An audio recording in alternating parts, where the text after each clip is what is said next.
말씀드린 대로 11월 감사의 계절에 감사의 열매 두 번째 시간입니다. 제목으로는 부족할 때도 드리는 감사입니다. 멕시코 어느 마을에 가면 온천과 냉천이 동시에 솟아나는 신기한 그런 곳이 있다고 합니다. 한쪽은 뜨겁게 팔팔 끓는 온천이, 아주 깨끗한 온천이 저 지하 안반수에서 쫙 나오고 솟아나고, 바로 옆에는 얼음물같이 차가운 아주 맑은 냉천이 이렇게 올라온다고 합니다. 얼마나 축복받은 이 마을입니까? 그래서 이 동네에 이 아낙네들은, 여인들은 이곳에 와서 항상 빨래를 한다고 합니다. 이 빨래할 때 우선은 물이 팔팔 끓는 이 온천에 더러운 옷을 넣는다고 합니다. 넣으면 옷이 막 삶아지는 거죠. 그러면 그 옷에 있는 더러운 때와 이 세균들이 다 이제 죽는 거죠. 제거되고, 그리고 이제 조금 지나면 이 옷을 그 뜨거운 온천에서 빼내서 냉천에 이제 헹구면 무슨 옷이든지 금방 깨끗해지고 하얗게 된다는 거예요. 이 광경을 보고 있던 외국 관광객이 안내하는 멕시코 사람에게 이렇게 말합니다. 이곳 사람들은 정말 좋겠습니다. 얼마나 좋아요.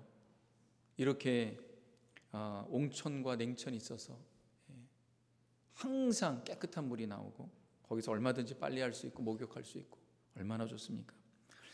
안내원이 그 말을 듣자 의아하다는 표정으로 왜요? 이렇게 되묻습니다. 그러니까 이 외국 사람이 거저 마음대로 이 깨끗한 온천과 냉천, 이 좋은 물을 쓸 수 있지 않습니까? 얼마나 좋습니까? 이 한꺼번에 이 물을 주신 하나님께 얼마나 감사합니까? 이곳 사람들이 이 냉천과 온천을 쓸 때마다 감사하는 마음이 참 많겠습니다. 그러니까 이 멕시코 안내원이 대답합니다. 천만에요. 이곳 사람들은 감사하기보다는 불평이 많습니다. 그 외국 사람이 놀라서 왜요? 얼마나 좋아요.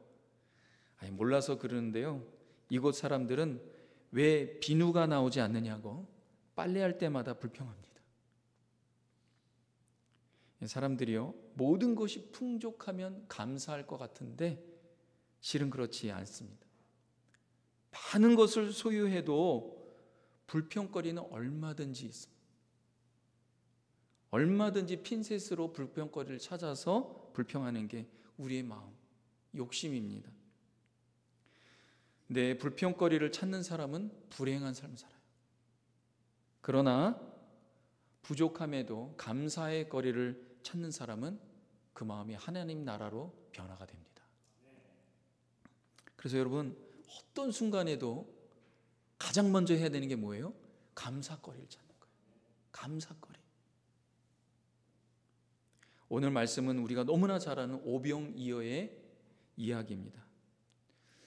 저는 이 말씀을 통하여서 부족할 때도 감사할 수 있는 믿음의 사람으로 우리가 다시 한번 이 11월 한 달 동안에 좀 회복되고 변화되면 좋겠다, 그런 말씀으로 이 말씀을 준비했습니다. 여러분, 감사는요, 어떤 상황에서도요, 감사할 때요, 감사를 깨닫고 감사해 보십시오. 놀라운 역사가 일어납니다. 오늘 말씀을 통하여서 우리 깊이 그 믿음의 세계를, 또 감사 현장을 함께 살펴볼 때 여러분 마음 가운데 다시 한번 내가 이번 11월 한 달 동안에 감사해야 되겠다, 그런 마음이 생기기 바랍니다. 첫 번째는 이것입니다. 턱없이 부족하다고 여겨질 때, 이것은 도저히, 이건 너무하는 거 아니야, 이렇게 턱없이 부족하고 결핍하다고 느껴질 때 오히려 하나님의 능력을 신뢰하시기 바랍니다. 예수님 말씀 들으러 수많은 사람이 모였습니다. 남자만 약 5천 명 정도 모였으니까 여자와 어린아이 합치면 적어도 15,000명에서 2만 명 정도 모인 것으로 추산이 됩니다. 이 많은 사람을 여러분 먹이려면 적어도 얼마 정도의 음식이 필요하면, 한 끼 먹일 때 10톤 정도의 음식이 필요하다고 합니다. 엄청난 양이죠. 어마어마한 양입니다. 근데 예수님께서 이 많은 사람들, 배고파하는 이 많은 사람들에게 음식 주시길 원하셨어요. 그래서 제자들에게 질문합니다. 예수님께서 뭐라고 질문하시냐? 오늘 말씀 5절에 보면 이렇게 질문하세요. 예수께서 눈을 들어 큰 무리가 자기에게로 오는 것을 보시고 빌립에게 이르시되 우리가 어디서 떡을 사서 이 사람들을 먹이겠느냐? 주님 먼저 이렇게 말씀하십니다. 우리가 어디서 떡을 사서 이 사람들을 먹이면 좋겠는데 너희도 좀 한번 생각해 볼래? 이렇게 예수님이 말씀하시는 거예요. 그러니까 빌립이 뭐라고 대답하냐면 주님, 우선 각 사람에게 조금씩 돈을 좀 거둬야 될 것 같습니다. 그렇게 말합니다. 근데 이 사람들에게 조금씩 돈을 거둬도 이 많은 사람을 먹이려면 200데나리온도 부족합니다. 그렇게 말합니다. 그것이 오늘 우리가 읽은 7절의 말씀이에요. 빌립이 대답하되 각 사람으로 조금씩 받게 할지라도 200데나리온의 떡이 부족하리이다. 각 사람에게 조금씩 돈을 좀 걷어서 그래서 떡을 사도 200데나리온 부족합니다. 당시에 데나리온 한 개는 일용직 노동자의 하루 품삯입니다. 미국 기준으로 볼 때 지금 최저임금으로 보면 하루 일당이 얼마 정도 됩니까? 100불 정도 돼요.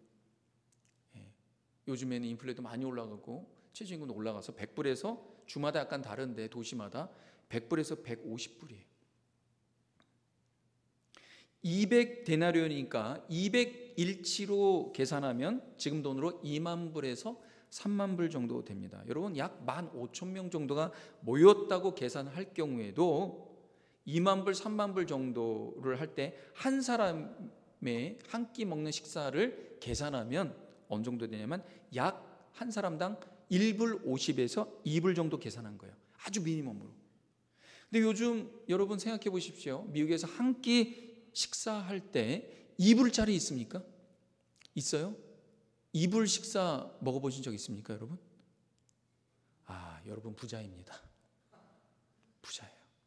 2불 식사 먹어본 적 없잖아요. 커피도 3불에서 4불이에요. 3불, 4불. 여러분 다이너에 가갖고 오늘 정신 약간 이제 집중하지 않고 그러면 음식 시키다가 커피 드시겠어요? 그러면 네, 커피 주세요 하고 명세서를 딱 보면요. 커피 차지가 3불 99, 4불 99예요. 깜짝 놀랍니다. 요즘 젊은 사람들은 좀 유명한 좀 맛있는 커피집에 가서 커피 시키면요 7불 8불 그래요.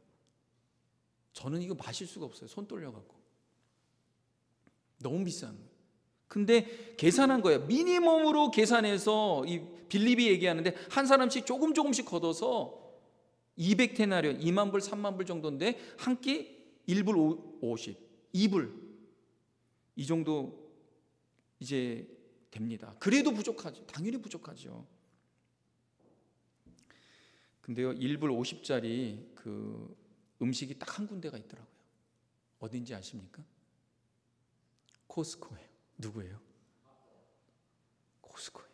코스코의 핫도그가 1불 50이에요. 핫도그 세트가 핫도그만 아니라 음료수까지.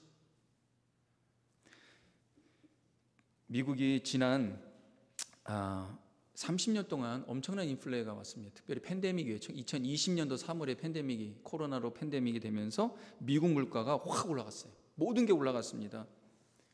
그런데 코스코 핫도그 가격은 오르지 않았습니다. 요즘 식당 가기가 너무 어렵죠. 그래서 저는 뭐 장을 아내가 보자고 해서 이제 따라가면 코스코에서 꼭 핫도그 1불 50 먹어요. 너무 감사해요. 너무 감사해요. 요즘 식당 가면은 그냥 20불이에요. 20불과 1불 50 뭘 먹겠어요? 여러분 생각에 20불이면 여러분 엄청 부자입니다. 저는 막 손 떨려요. 못 먹어요. 1불 50 핫도그 너무 감사해요. 코스코에 감사하고 하나님께 감사하고. 실은 코스코가 매년 이 핫도그 때문에 적자를 봅니다. 그래서 핫도그 때문에 매번 적자를 보니까 지난 10년 동안에는 더 많은 적자를 받고 팬데믹 동안에 엄청난 적자를 봤어요.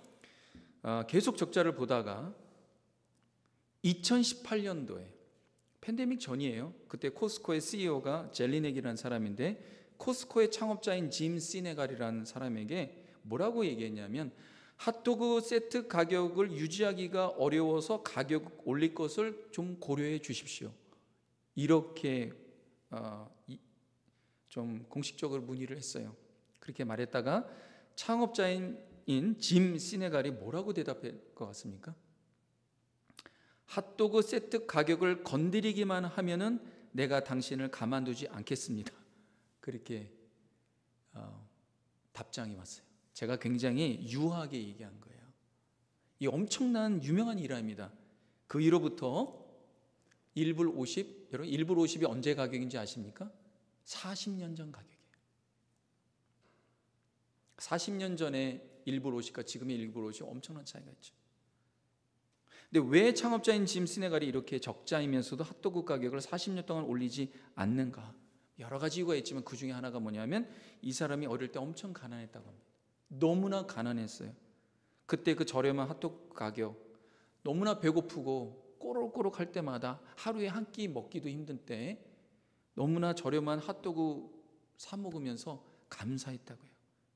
그때를 기억하면서 누구나 코스코에 와서 배고플 때 한 끼 살 수 있는 그 가격이 돼야 된다는 거예요. 그게 1불 50이라는 거예요. 그래서 코스코에 가면 핫도그를 어디서 팝니까? 멤버십 확인하지 않는 곳에 팝니다. 누구나 가서 사 먹을 수 있어요. 이것이 코스코가 지금껏 유지되고 있는 그 사업의 정신이라는 거예요. 절대로 이거는 물러설 수 없다. 만약에 이것을 물러서면 코스코는 없습니다. 그거예요. 누구나 와서 배고플 때, 어떤 사람이 1불 50이 없다고 할 때 여러분 누구가 저 1불 50만 주세요. 핫도그 사 먹게. 그럼 여러분 안 줄 사람이 있습니까? 한 끼 식사 20불 하는 분들이 당연히 주죠. 저는 정말 복음적이고 성경적이라는 생각이 들어요. 제가 로마서 강의를 할 때 복음이 어떤 의미가 있습니까?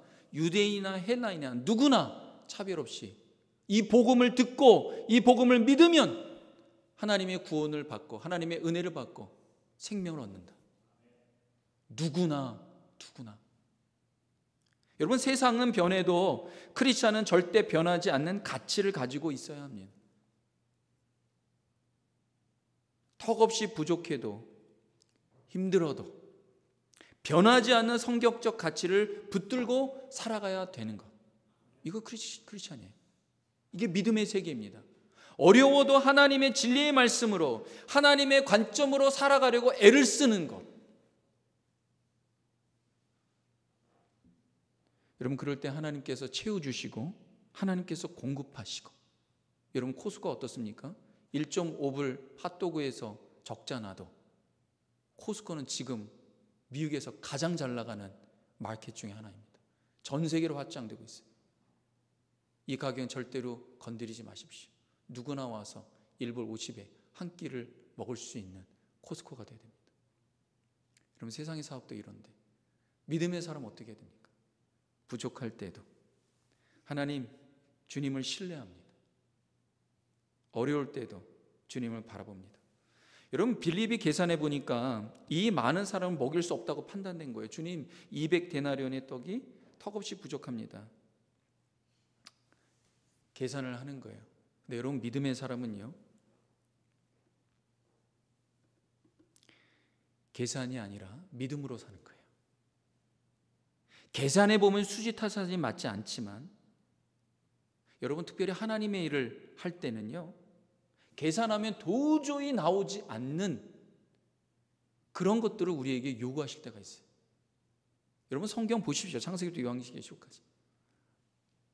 하나님 나라에 하나님이 하신 일 보면 계산하면 안 나와요. 이성적으로 내 경험으로 내 능력으로 볼 때 이거는 불가능해.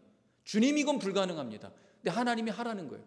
우리가 생명의 삶 11월에 우리 여호수아 말씀을 보고 있어요. 새벽마다. 정말 놀랍습니다. 하나님이 꼭 이거 계산하면 안 돼. 이거 어떻게 돼요? 요단강이 건조할 때 건기 때 건너면 되는데 하나님이 꼭 우기 때 건너라는 거예요. 우기 때는 허드슨강처럼 그렇게 빠른 물살에 어느 누구도 건널 수 없는데 거기 가라는 거예요. 하나님이 그렇게 하세요. 근데 참 놀라운 거, 신기한 것은요, 우리의 인생이요 계산대로 가지 않아요. 여러분, 계산대로 온 분이 있습니까? 여러분, 우리의 인생은요 믿음대로 가는 거예요. 믿음으로 가는 거예요. 하나님께서 그래서 우리에게 믿음을 주시는 거예요.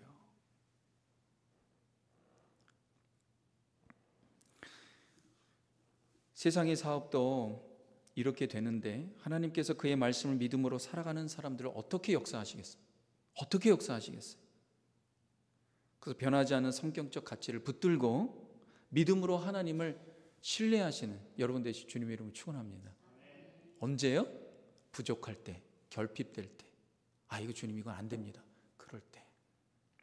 두 번째는 이것입니다. 오늘 말씀에 보면 믿음의 감사는 닫혀있는 축복의 문을 엽니다. 이게 참 놀라워요. 믿음의 감사는 닫혀있는 축복의 문을 엽니다. 빌립이 이렇게 이야기할 때 시몬 베드로의 형제죠, 동생인 안드레가 예수님께 나옵니다. 나와서 뭐라고 말하냐면 9절에 여기 한 아이가 있어 보리떡 5개와 물고기 2마리를 가지고 있나이다. 그러나 그것이 이 많은 사람에게 얼마나 되겠사옵나이까. 예수님에게 한 아이가 가지고 온 도시락을 소개합니다. 한 아이가 있어. 그런데 그 도시락이 보리떡 5개와 물고기 2마리밖에 없는데 그래도 있습니다. 근데 이것이 많은 사람, 이 15,000명 이상 되는 사람을 어떻게 먹이겠습니까? 이렇게 안드레가 예수님께 말합니다. 근데 저는 이 안드레의 이야기에서 흥미로운 부분이 있어요. 뭐냐면 15,000명 정도 되는 사람들 중에 음식을 가지고 온 사람이 이렇게도 없는가? 이렇게도 없는가? 아니, 얼마나 가난하면, 얼마나 생각이 없으면, 뭐 이런 생각도 들었고요. 아니면은 다른 복음서에 보면 예수님의 말씀에 너무 집중하다 보니까 음식 먹는 것도 잊어버리고, 여러 가지 이제 복음서에 보면 이 사건을 조명하는 거예요. 그런데 음식 가져온 사람이 없는 거예요. 그리고 또 하나가 이 아이만이 자신이 먹을 음식을 예수님께 내어놓습니다. 여러분, 어른도요 배고픈 것 참기 쉽지 않죠. 여러분, 제가 군대에 있을 때요, 군대에서 전쟁의 승패를 좌우하는 것이 몇 가지가 있습니다. 20대 초반에 중반에 이 군인들, 젊은 장정들이 훈련하 보면요, 제일 기다리는 게, 군대에 갔던 분은 알 거예요, 밥차 올 때. 다른 것은 화가 잘 안 나는데요, 뭐 얼차례 받고 뭐 하는 것도 뭐 군인이니까. 근데 밥차 늦게 오면요 속에서 부글부글 끓습니다. 그래서 전쟁에서요 이 후방의 보급로를 차단하는 것이 첫 번째라 그래요. 배고프면 사람 못 참아요. 어른도 그런데 여러분, 아이는 어떻습니까? 아이가 참 배고픈 거 찾기 어렵죠. 근데 이 아이가 자신의 도시락을 내놓습니다. 저희 보면서 어린아이와 같은 순전한 믿음, 이 믿음이 참 우리에게 필요하다. 이것이 기적의 역사를 만들어내는구나. 어린아이 같은 순전한 믿음이 회복돼야 된다. 이것 따지고 저것 따지고 이러기 얼마나 쉽습니까? 근데 아이는 이 도시락을 이 주님 앞에 내놓는데 제자들이 쭉 돌아보죠. 사람들이 밥을 가지고 왔는가. 근데 보니까 가지고 온 사람 별로 없어요. 근데 이 아이가 자기 도시락을 내는 거예요. 근데 이 아이가 내놓은 도시락은 고급진 도시락이 아닙니다. 극히 평범한 도시락, 보리떡 5개와 물고기 2마리인 거예요. 실은 이 아이가 자신의 도시락, 먹을 도시락 하루를 전부를 내놓은 거예요. 엄마가 어린아이에게 도시락을 사줬겠죠. 보리떡 5개, 물고기 2마리. 한 끼 식사 정도 되는 보리떡 하나 반, 한 2개 정도? 그 다음에 물고기의 반마리? 뭐 이 정도 되겠죠. 근데 다 내놓은 거예요. 하루 식사량을 주님께 다 드린 것입니다. 예수님께서 이 도시락을 받으시고 너무나 기뻐하셨습니다. 그리고 바로 제자들에게 음식 먹을 준비를 하라는 거예요. 사람들에게 음식 먹을 대용을 갖춰라. 잔디에 앉도록 해라. 제자들이 뭐라고 생각했어요? 아니 도시락 보리떡 5개 물고기 2마리 갖고 뭔 음식 먹으라고 하는 거예요. 근데 예수님께서 안 치라는 거예요. 사람들에게 이제 음식 먹을 테니까 대응을 갖추세요. 어디 밥차가 왔나? 셰프들이 왔나? 도대체 어디서 음식이 온다는 거야? 예수님께서 이제 사람들이 다 음식 먹을 대응을 다 갖추니까 이 떡을 가지시고 감사의 기도를 하십니다. 하나님께 감사의 기도를 해요. 그것이 11절 말씀입니다. 한번 다 같이 한번 읽겠습니다. 시작. 예수께서 떡을 가져 축사하신 후에 앉아있는 자들에게 나눠주시고 물고기도 그렇게 그들의 원대로 주시니라. 아멘. 예수님께서 떡을 가져 축사하셨다. 이게 축사라는 말은 감사하다는 말이에요. 하나님께 감사하다. 이게 원어로 보면 유카리스테오라는 말이에요. 이게 뭐냐? 감사하다는 말이에요. 영어로 보면 모든 번역을 다 give thanks라고 했어요. He has given thanks. 모든 번역이. 근데 우린 축사하다 그랬죠.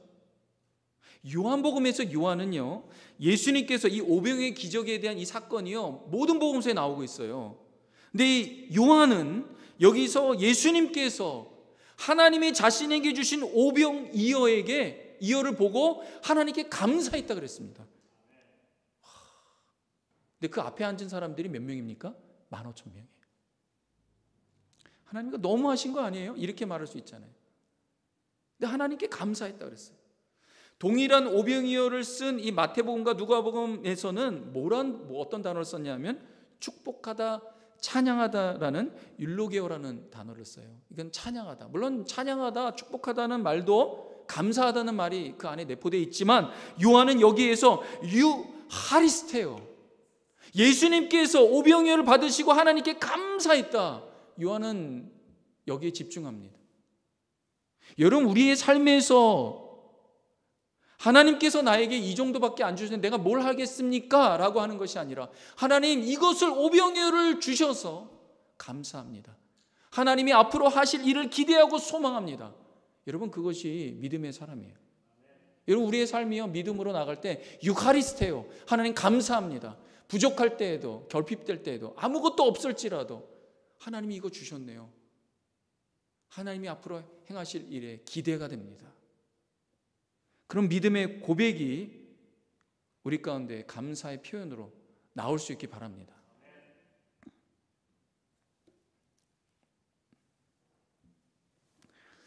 예수님께서 이 떡을 가져 하나님께 감사하며 떡과 물고기를 떼어 줍니다. 하나님께서 오병이어를 예수님에게 주신 거예요. 15,000명 먹이라고 지금 예수님에게 주신 거잖아요. 그럼 예수님께서 이거 가지고 하나님께 감사한 거예요. 하나님, 나에게 오병이어 주셔서 감사합니다. 그럼 15,000명 먹이려면 2만 불, 하나님 2만 불 정도는 줘야죠. 2만 불 해도요 1불 50 겨우 먹을 수 있어요, 한 사람당. 여러분, 그런 생각 들잖아요. 여러분, 믿음의 사람은 어때야 돼요? 우리 오병이어를 통하여서 주님 감사합니다. 또 도저히 이성적으로 이해가 되지 않는 상황에 놓이게 될 때, 여러분, 하나님께서 그런 상황을 놓이게 하셨어요. 믿음의 사람들에게 주님 이거는 이해가 되지 않아요. 여러분, 그럴 때 가장 먼저 해야 되는 게 뭡니까? 하나님 감사합니다. 그럴 때 역사가 일어나는 거예요. 그 감사의 믿음의 고백을 통하여서 하나님이 역사하시기 시작합니다. 여러분, 믿음은 뭐냐? 불가능을 가능하게 하시는 하나님을 신뢰하는 거예요. 앞으로 하나님께서 어떻게 역사하시고 어떻게 구원을 베푸실지를 믿음으로 지금 현재에서 하나님께 감사할 때 그 구원의 문이 미래에 열리게 되는 거예요.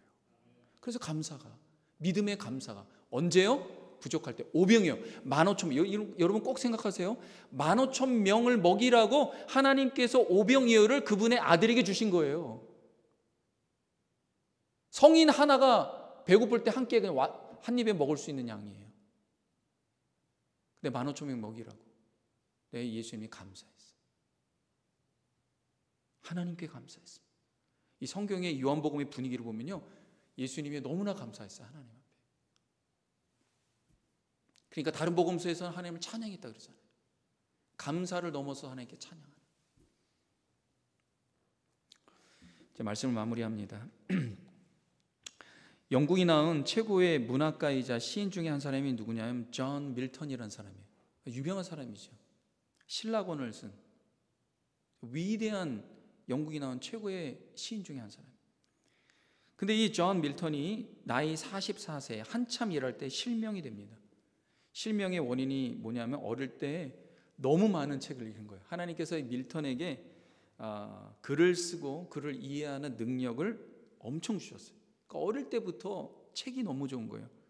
책을 너무 많이 읽어갖고 점점 눈이 약화되면서 결국에 44세에 완전히 실명이 됩니다. 저는 이거 좀 밀턴의 일대기 보면서 좀 반성해야 되겠다. 요즘 우리가 눈이 망가지고 힘들어진 게 뭐예요? 핸드폰 너무 많이 봐서 너무 많이 보았고 이 눈이 안 좋아지는데 이 반성해야 된다 이런 생각이 듭니다.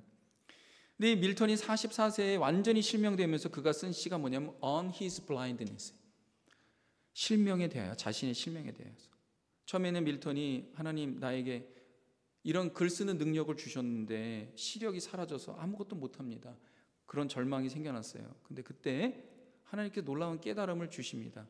빛이 없는 상태에서도, 실명된 상태에서도 하나님께서 나를 쓰신다라는 그런 마음이 들었습니다. 그래서 영국에서 너무나 유명한 이 구절이 있는데 이것이 밀턴의 시인 실명한 다음에 쓴 On Blindness의 마지막 구절이에요. 그래서 영국에 가면 여러분 혹시 축구장이나 뭐 경기장에 가면 이 글귀가 있는 것을 보게 될 거예요. 뭐냐면 이런 유명한 구절이에요. 영국 사람은 거의 다 압니다. They also serve who only stand and wait. 다시 읽게요. They also serve who only stand and wait. 이 지금의 현대인들은 이것을 그냥 기다리십시오. 이 말을 이렇게 유명한 밀턴의 구절로 썼는데 여기에는 이런 의미가 있어요. 번역하면 이것입니다. 그저 오로지 서서 기다리는 자들도 하나님을 섬기는 자들이다. 그런 말이에요. 이게 어떤 의미냐면 하나님을 섬기는 것이 반드시 눈에 보이는 활동이나 노동만이 아니라는 거예요. 눈에 보이지 않는 실명 가운데 있어도, 그래서 아무것도 할 수 없는 상황, 모든 것이 부족하고 결핍한 상황에서도 하나님을 신뢰하며 인내하면서 기다릴 때 그 자체도 하나님을 향한 헌신이고 하나님을 향한 섬김이라는 거예요. 굉장히 깊은 믿음의 단계에 들어가 있어요. 밀턴이 시력을 잃어서 아무것도 쓸 수 없는 상황 가운데에서 이런 하나님의 깊은 신앙적 통찰력을 깨닫고 그 다음에 쓴 책이 뭐냐? 밀턴의 인생 최고의 역작이 신라권을 집필합니다. 눈이 보이지 않지만 밀턴이 구술하면 딸들이 받아서 쓰는 방법으로 이 장편의 위대한 시를 집필해요. 여러분, 우리가 부족하고 쉽게 낙심하고 걱정하고 두려워할 때가 얼마나 많습니까? 근데 부족하고 결핍 속에서도 하나님, 능력의 하나님, 구원의 하나님을 바라보시는 믿음의 사람 되시기 바랍니다. 거기서 더 나아가서 감사하는 거예요. 하나님께서 이것을 나에게 허락하시는 것은 하나님의 놀라운 뜻이 있습니다. 심지어 하나님 아무것도 할 수 없는 가만히 있어야 되는 상황 가운데서도 하나님을 예배하고 하나님을 찬양합니다. 그럴 때 하나님의 놀라운 역사가 일어나는 거예요. 요거 하나만 말하고 여러분 송명의 시인 알죠? 제가 언제 한번 들었는데 제가 이 송명의 시인 중학교 때 이 시인이 쓴 시와 또 찬양을 통해서 얼마나 큰, 저뿐만 아니라 그 당시에 있었던 이 크리스찬 중고등 또 청년들이 많은 감동을 받았습니다. 이 송명의 시인이 쓴 나라는 그런 시가 있어요. 이게 찬양인데 이런 내용입니다. 나 가진 재물 없으나 나 가진 지식 없으나. 이 송명의 시인이 어떤 사람입니까? 뇌성마비예요.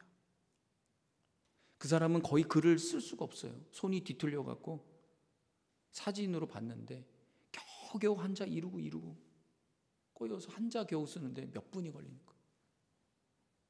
근데 이분이 하나님께 이렇게 감사하며 찬양합니다.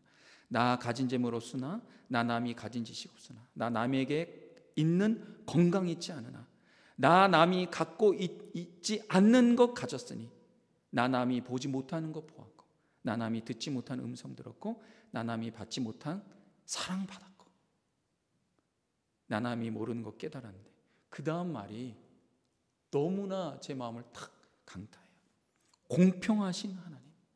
여러분 사춘기 때 질풍노도의 시기에 이때 사춘기 때 중2병이라고 하죠. 불만불평이 제일 커요.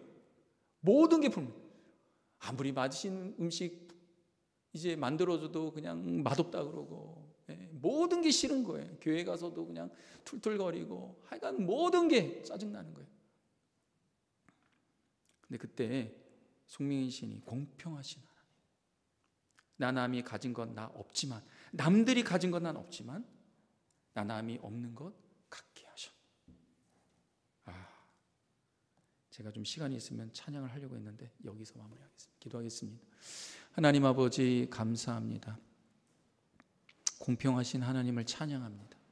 예수님께서 가장 하나님이 사랑하시는 예수님께 15,000명 먹이라고 오병 2어만 주셨는데 예수님이 거기에 기뻐하고 감사한 그 놀라운 복음과 믿음의 그 원리를 우리가 깨닫고 우리의 상황에서 어떤 일이 있든지 주님께 감사하며 믿음으로 주님을 소망하는, 그래서 하나님의 구원의 능력을, 하나님의 전능의 손길을 경험하는 우리 모든 성도님들 가정 다 되도록 주님 일터되도록 축복하여 주시옵소서.